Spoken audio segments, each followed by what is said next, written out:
Hey everyone, my name is Chloe and I'm here today to do my second half of November wrap up. So in the second half of November, I'm feeling a little bit slumpy, but my reading doesn't really reflect that. I'm just not having any great reading time.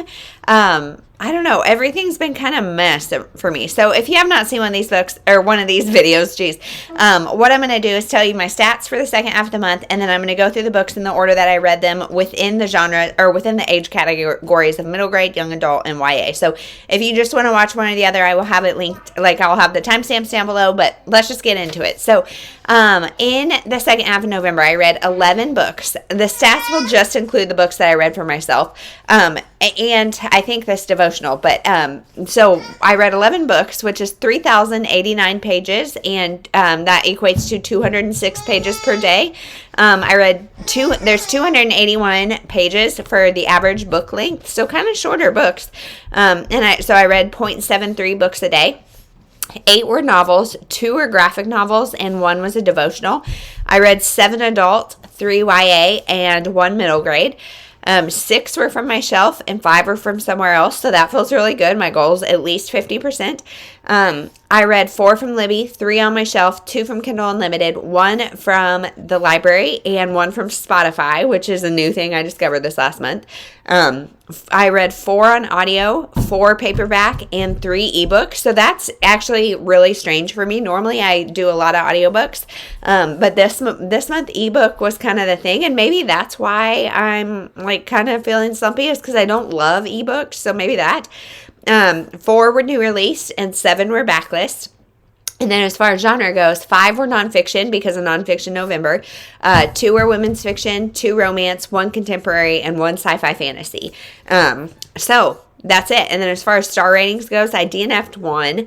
I had 2 2-stars, 2 3-stars, 3 3.5 star, 4 4-star, and 1 5-star. So the average is, actually I don't think that 5-star. Did I have a 5-star? Maybe I did. No, I think that 5-star is incorrect. So no 5 stars.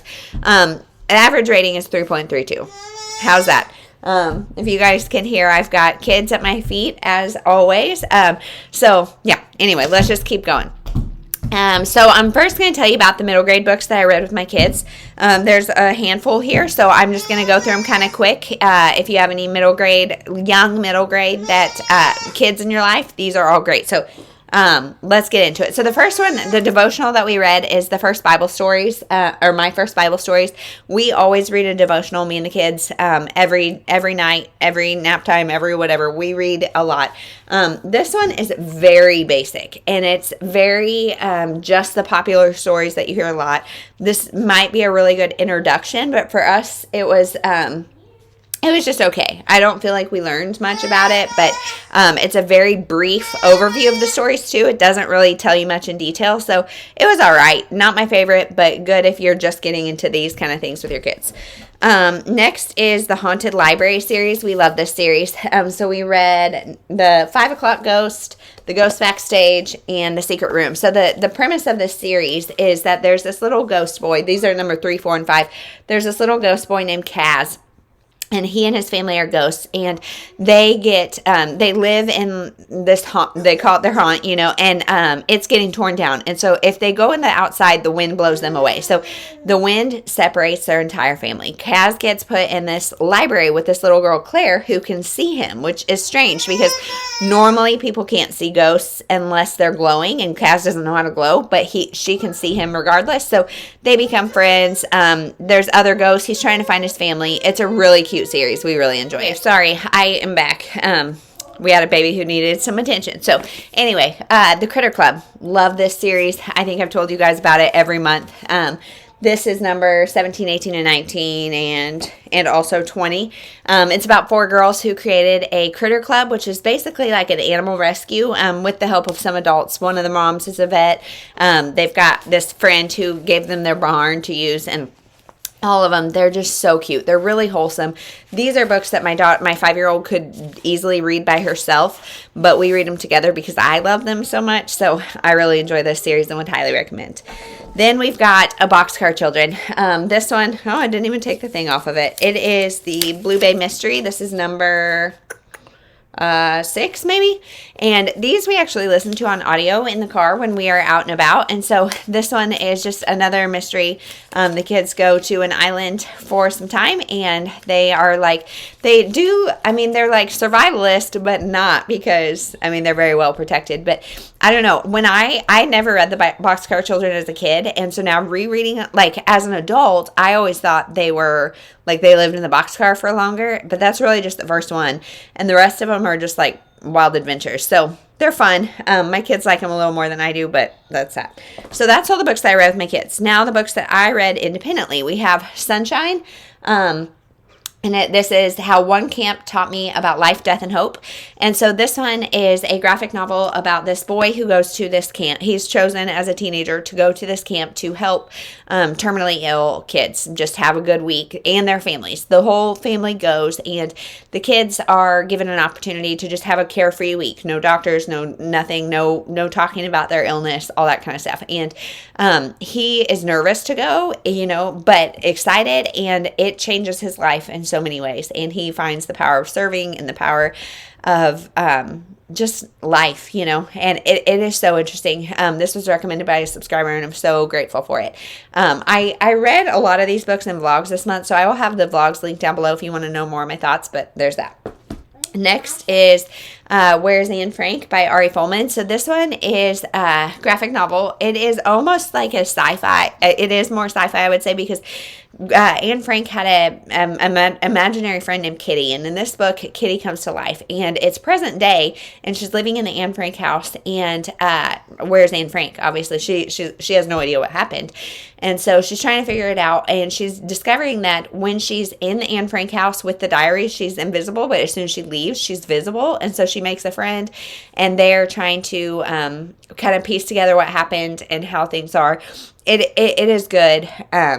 This definitely, in and of itself is nothing exceptional, but it really made me want to dive down the rabbit hole of more about Anne Frank, and the artwork is great. It is a really fun story, I guess, but really good.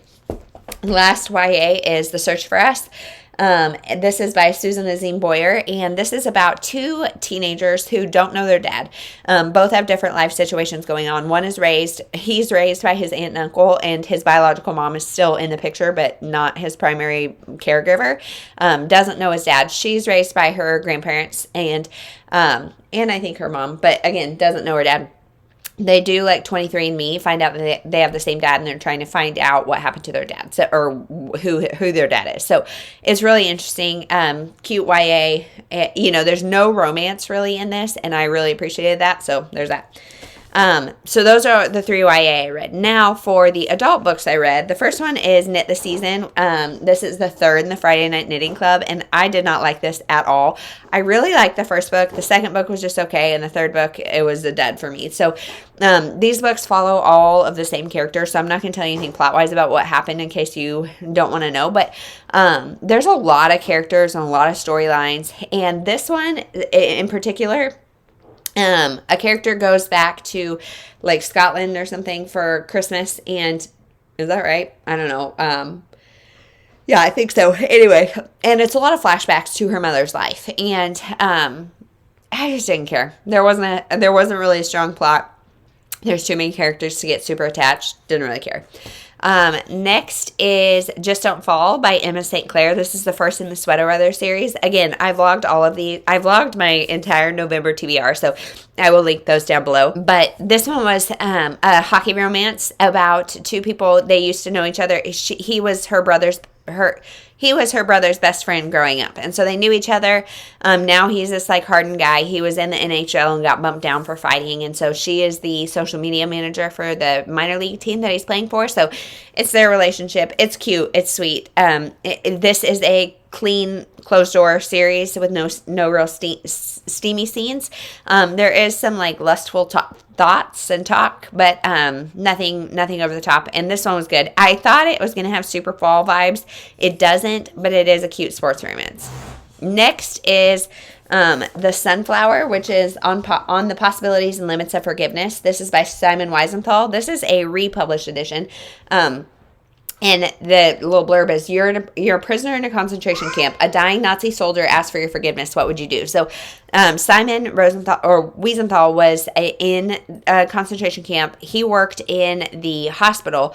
And there was a dying Nazi man who said, I need a Jew. Simon was called in and he said, hey, will you forgive me, on his deathbed? And so then we get to see, what did Simon do? Did he forgive him, offer him absolution, or what did he do? And what would you do? And the first third of this book is like telling that story. The second the next 2/3 are a bunch of prominent figures in religion and politics and all sorts of different realms, saying what they would have done, why they would have done it, what they think is the right thing to do. And yeah, a lot of commentary, really fascinating and really thought-provoking. 4 stars on that. Next is The Unhurried Homeschooler by Dorinda Wilson. So this is a one that I just need because I'm very type A. I am a very, I loved school and I'm very, list driven, and the public school system is something I'm is really ingrained in me. I was a part of it, and then I taught in it and all of that. And so now homeschooling is so different. And I have a kid who is very similar to me, and so making sure that we are enjoying kid time too, as well as school time, and making sure it's all working out is something that I constantly need to remember. And so this was a good reminder in that, just about there's no rush. It's a marathon, not a sprint. So yeah, really good. 4 stars. Next is The Book Club Hotel by Sarah Morgan. So this is another one that I love. Sarah Morgan's holiday romances, or holiday women's fiction. They're not really romances, but there is romance in them. But anyway, I love her holiday books, and this one was no different. It wasn't the best one for me by any means. I gave it 3.5 stars. This is about a group of women who are in a book club. Every year they come together for a week somewhere. And so they go to this kind of cabin-y place, and one of them has a connection to the owner of the cabin resort, whatever. And so it's just women's fiction at its finest. It's women's relationships, sisterhood, all the things, life. We all get a little bit of their backstories, and it's just enough to make you keep them separate, relate to them, be endeared to them, and yet not so much. I will say 2 of the characters kind of blurred together for me, so this wasn't the strongest, but I still enjoyed it.